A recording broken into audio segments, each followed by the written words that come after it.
So for today's video blog, I brought you into my pantry.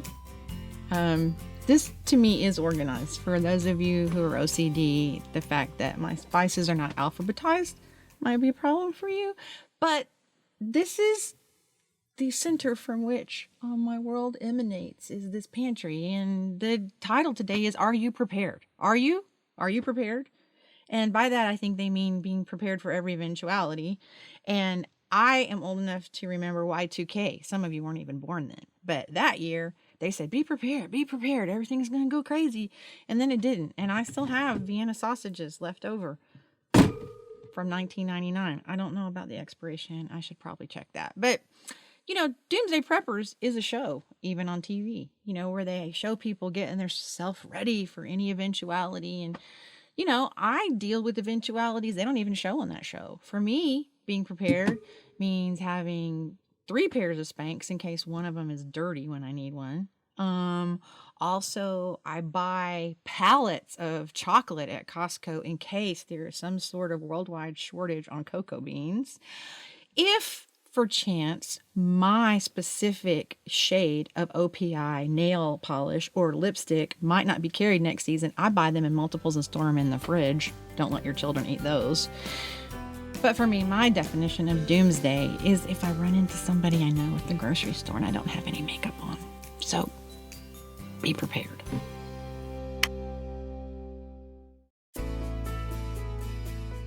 When I was growing up, there was a very dangerous curve that had a lot of fatal accidents. And someone had painted on a rock beside it, "Are you prepared?" That was texting before there was texting. But that's a good question. Are we prepared? The Bible actually uses that word a lot, I've found. It says that the disciples prepared the upper room. It means made the necessary arrangements. They prepared the upper room for Jesus for Passover. Robin told us about Abigail preparing food for strangers. Jesus says he has gone to prepare a place for us. It's very important for us to be prepared. This study, Be Amazing, will help us be prepared as women to live in this life, because we're viewing our role as women in a different way, in God's way. And we've seen that it's really important for older women, and as young as you are, you're older than somebody, that we teach and encourage younger women to care about their character, their relationships, and their home.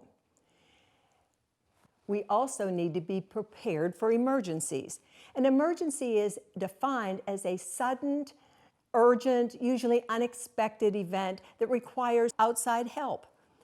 We have had in our area tornadoes, hurricanes recently, and Jesus said that these would be birth pangs before his coming. And so we know about birth pangs. They become stronger and closer together the closer you come to a birth. So was Jesus saying we need to prepare for emergencies? Even if it weren't a natural disaster, how about if there is lots of food out in the fields, but a trucker strike and the food doesn't get to your grocery store? Are you prepared?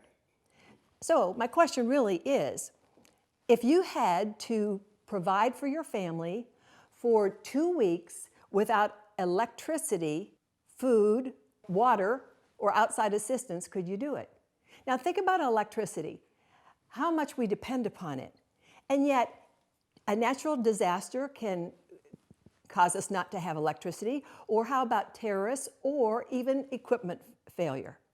So can we provide for our family? The first thing that the U.S. government and the Red Cross says we need to have is a safe place, a safe room. In this most recent hurricane, I read about a woman whose house was intact after the storm, but she was killed by flying glass. So it's important to have an inner room, hopefully without windows, where you can go. When a tornado was aimed right at us, we spent almost the night in our safe room. So you need a few other things in there. They also say you should have what they call an emergency bag, which is like a backpack or a bucket, that you have some dried food, water. I even found this radio, which I thought might be great for in there. This little radio is a weather radio and a regular one. You can plug it in. It runs on batteries. You can crank it. It charges by solar. It is a flashlight right here, and you can plug your cell phone in there and charge it. I thought that was a pretty handy little item. Flashlights. It's important to have a flashlight. I always have flashlights. I just never have batteries. So if you're going to have flashlights, be sure that you have a supply of batteries. Have some sanitary wipes. All those items in this emergency bag. For me, I think a good place to keep that would be in the safe room. So then if you need it, you have it. If you need to go, you can take it. I've never been big on being prepared. However, the one thing I've done is store water. And my husband always thought that was so silly. I mean, you just turn on the tap. Until we had a water break. When he could wash his face, brush his teeth, and have his morning coffee, because they couldn't get there for almost a day and a half to fix it, I was a hero. And now he helps me fill the jugs. You can purchase bottled water. You have to watch the use-by dates. But I fill my own, and I just have some glass jugs, or you can buy food-grade plastic ones at camping stores. Disinfect them with, oh, my new best friend, non-scented liquid chlorine bleach. Even if you don't use it for your wash, buy some to have on hand. It has a lot of uses in time of emergency. So you purify the jug by just pouring in a teaspoon of your chlorine, rinse it out, and fill it up from your tap. If you're on a water supply that is already chlorinated, you're ready to go. That's all you have to do. If you're on well water, you might have to put 1/4 teaspoon of your bleach in there to keep it safe. Don't use old milk bottles, not plastic, but cardboard ones, or fruit bottles, because they have bacteria-producing proteins and sugars in them that you can't get out. If you knew a storm was coming, like a hurricane or something where we have a lot of warning, and you knew it was aimed at you and it might impact your water, a really wise thing to do would be to fill up your bathtubs and sinks. So you would have some extra water. If you got real desperate, remember your water tank, if you don't have a tankless one, would have water in it. And if you got real desperate and had to go out and use some local streams or lakes, you'll have to deal with that water by boiling it for 3 to 5 minutes. First, I would strain it through a tea towel or something to get any big stuff out of it, using your wonderful new friend, chlorine bleach. And then I found this online. It's a straw, a water purifying straw. And what it does is it'll purify 265 gallons of water. And I thought, well, it wasn't very expensive. That would be good to have in case of emergency. Food. Food is important. Dried food, protein bars, energy bars, canned food. If you're going to store food, make sure you have a manual can opener. You can have a whole pantry full of food, and if you only have an electric can opener and can't get it out, it won't help you much. I've never been one, well, we just don't eat canned food, to be perfectly honest, so I have never had anything in my pantry. But then preparing for this, I realized if I had to feed my family for 2 weeks, couldn't do it out of the refrigerator because that food will only last a couple days. So I've become more thoughtful about this. Things to put in there: peanut butter, honey, dried peanuts and dried fruit, canned meat.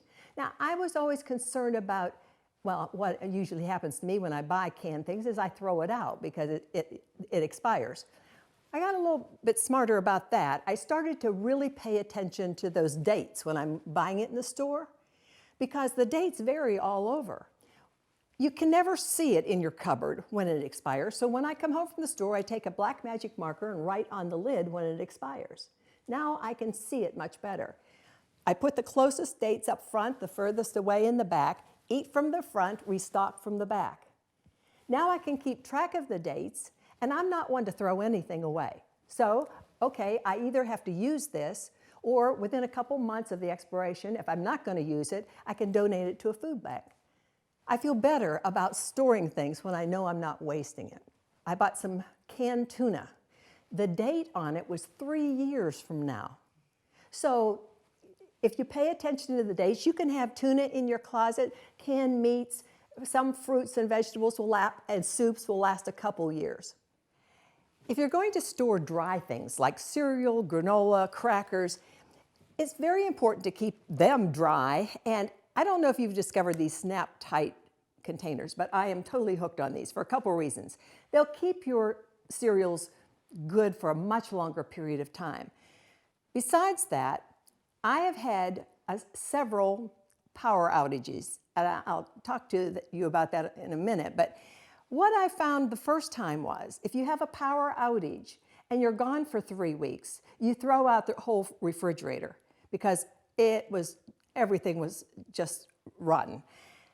Now I put everything in my freezer in one of these. I had a second power outage, believe it or not. This time I didn't have to throw away the refrigerator. I just threw away the containers. And it keeps things fresh. It keeps bread fresh. It keeps meats from getting that freezer burn or having funny smells. So I'm really big on those, especially if you're going to store food. You might think, where would I store it? I have a very tiny house. I don't have room for storing things. You have to be a little creative. First of all, I made a coat closet that we really didn't use much into a little storage pantry. I took part of my laundry room and put some shelves in there and made a little pantry in there. You can even, if you have one of those pressed wood tables that you have a table skirt over it, you can hide cans in containers like that underneath that. You can get flat storage containers and put them under your bed. So you might have to get a little creative, but think of ways to find storage places for your food. First aid kits. I had my first aid. We have to be prepared for those little things around the house.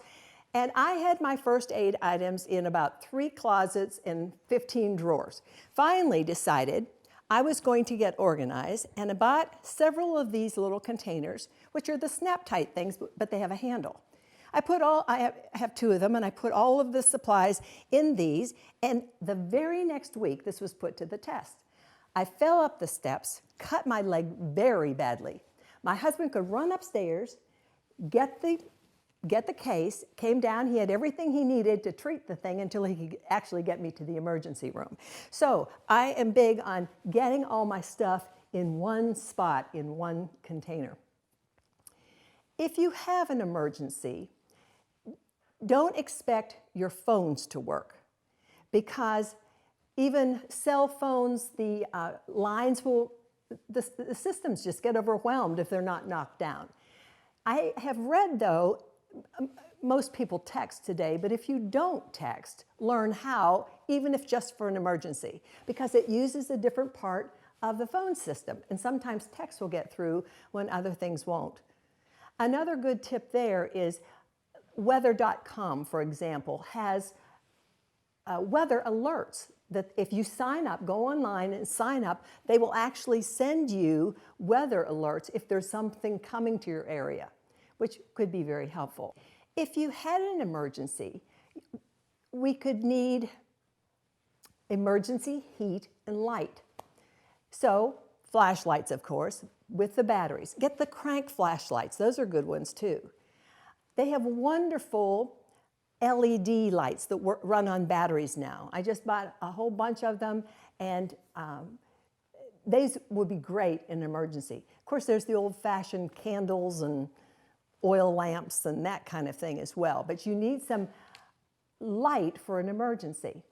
The other thing I had never thought of was, what would I heat on if we didn't have electricity? You know, we just trust that electricity, don't we? And I realized at my house I have nothing but electric. We have an inside grill, but it's electric. So we bought an outside propane gas grill.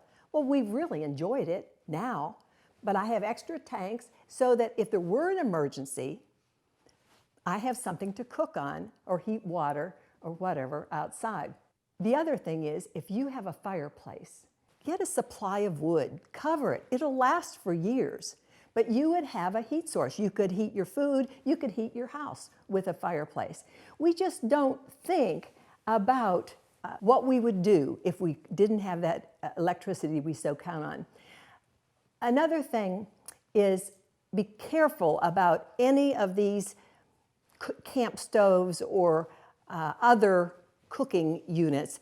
Don't use them in the house because of carbon monoxide. So cook with those things outside. Beware of thunderstorms. Don't take them lightly. There is a 30-30 rule of thunderstorms, and that is get inside if you can't count to 30 between the flash of lightning and the sound of thunder, and stay in there for 30 minutes after you've heard the last thunder. That's a pretty good rule. You really do have to be careful of lightning. Don't make yourself a natural lightning rod. Don't be in a high place, under a tree, you know that, or out in the beach or in a boat. The other misconception we have about lightning is that if we have on rubber shoes or have in a car with rubber tires, we're safe. Not so. Cars can be hit and the metal will transfer or conduct the electricity. So you might be safer in a car, but don't be touching metal if you're in there. If you're outside, you don't want to be touching metal. Golf clubs, lawnmowers, bikes or motorcycles. The other thing you want to avoid is taking a shower or a bath because the plumbing is metal and it conducts the electricity. That'd be an embarrassing place to, I don't even want to think about that. You want to avoid using a corded phone. Most people don't even have them anymore, but you don't want to use it except for an emergency. Cell phones are fine during a lightning storm. Unplug all your electric appliances you aren't using. As a matter of fact, I've gotten in the habit of doing that just by habit now, because our first power surge, we literally lost everything that was plugged in. The furnace, the air conditioning, the alarm system, the sprinkler system was all damaged or destroyed. We had a whole house surge protector put on. I have used power strips all along. That helped, but there was still some damage. TVs had to be replaced. So I'm really big on unplugging things unless you're really using them. Fire. Well, two things I want to say about fire. One is have a plan. Three things. Have a plan. Have a location outside your home where the family would meet, like across the street at somebody's mailbox, so that everybody's not looking for each other. And of course, once you're out, stay out. But I think we should first listen to somebody who knows a lot more about this than I do, because she has experienced it. The night of December 11th, 2011 was like watching a dream that was happening to someone else. The 911 call, the dash to get the children out, the prayers for God to still the wind and stop the fire, watching as He did not, but knowing He could. As we stood and watched our house burn, we knew God was writing a story in our lives that we would not have written the same way. Our ending would have been different, but then of course we would have missed His story. It is a story that we can share with anyone about the goodness of God, His promptings, His provisions, and His blessings. After attending a Christmas play at the church in our hometown, we came home to a chilly house. We made a nice warm fire in the fireplace and started getting projects together that were due the next day in class. My husband and I went to bed around 12:30. The fire in the fireplace had burned down and was out. But something just didn't sound right. It sounded like something in the attic above our bedroom. The prompting of the Holy Spirit had to be what caused me to ask Jay to check it out. Walking out on the back deck, he found the top of the chimney in flames. He screamed for me to get the kids out. Before the fire truck arrived, we were able to grab a few things, like the laptop and a hard drive, as well as the important documents out of a drawer in the desk. The winds took the fire and it ran through the attic like mad. We watched as the clothes in our son's closet burned. We were blessed that everyone walked away unharmed, but our emotions were torn. If I could share some practical things with you about being prepared for a disaster in your home, I would say to have a plan of escape and practice it.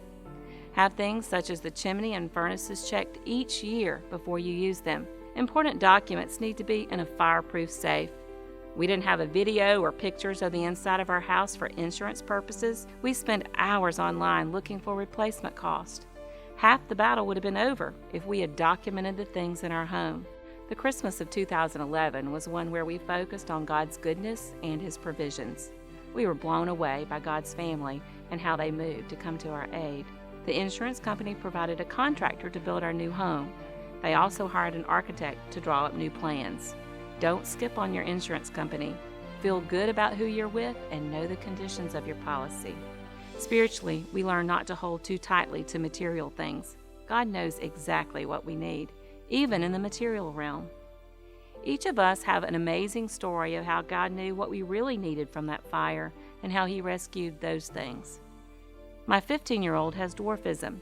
He left the house in just his underwear. After the fire was out, a fireman went back into the laundry room to check the dryer. Inside the dryer, we found a pair of the 15-year-old's jeans. It was something he really needed, and God provided it. Our 3-year-old will have a special story of God's provisions as he shares his blanket story when he's older. Of course, in my haste, the night of the fire, I grabbed him. I didn't think twice about his blanket. It was very traumatic for him.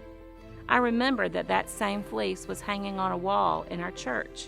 A friend stepped in and we had a new blanket that looked just like the old one. Our 3-year-old still thinks that Cookie, our Christmas elf, found the blanket in the rubble and took it to Santa to have it cleaned. As we go forward, my family strives to use all we've learned about God and His provisions to trust Him even more. Just like the Israelites who moved when God moved the cloud by day or fire by night, we want to be prepared to move when and where God calls. We want to be prepared to share the story He's written in our lives with others.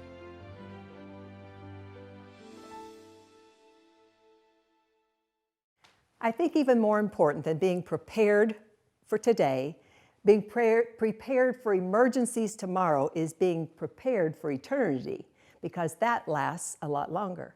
We have a lake house, and some months ago, a really wonderful gentleman was sitting out on his boathouse.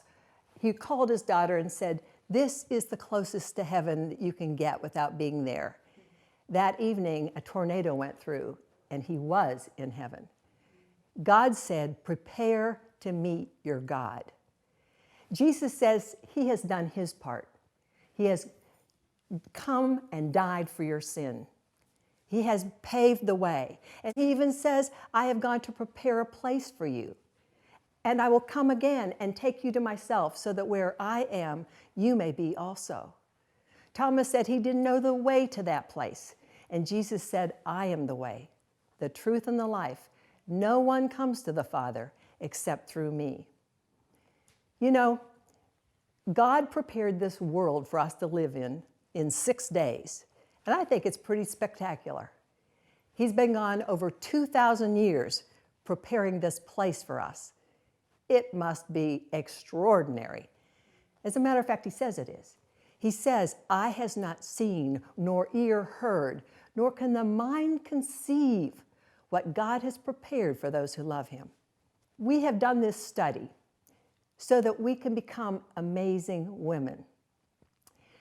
Theologians who know God's Word, but God says we don't dare just be hearers of the Word, we have to be doers of it. And if we do what we've learned the last 24 weeks here, we will be women with a sound mind. Our minds will be fixed on things above, not on things here on the earth. We'll be pure in thought, word, deed, and dress. We'll be kind. We'll resolve conflicts with kindness. We'll be thinking of others instead of ourselves. We will love our husbands. We'll love Him by respecting Him and submitting to Him as unto the Lord. We'll love our children by training them to be holy so that when they grow up, we can be friends. We will be CEOs, keepers of the home, making it a safe, secure, wonderful environment that's a little bit of a picture of what heaven will be like. Applying these truths, will not only prepare us for today, but for eternity. Because Jesus says when He comes, He wants to find us obedient. He wants to find us living in peace, spotless, and blameless. Won't that make us amazing women?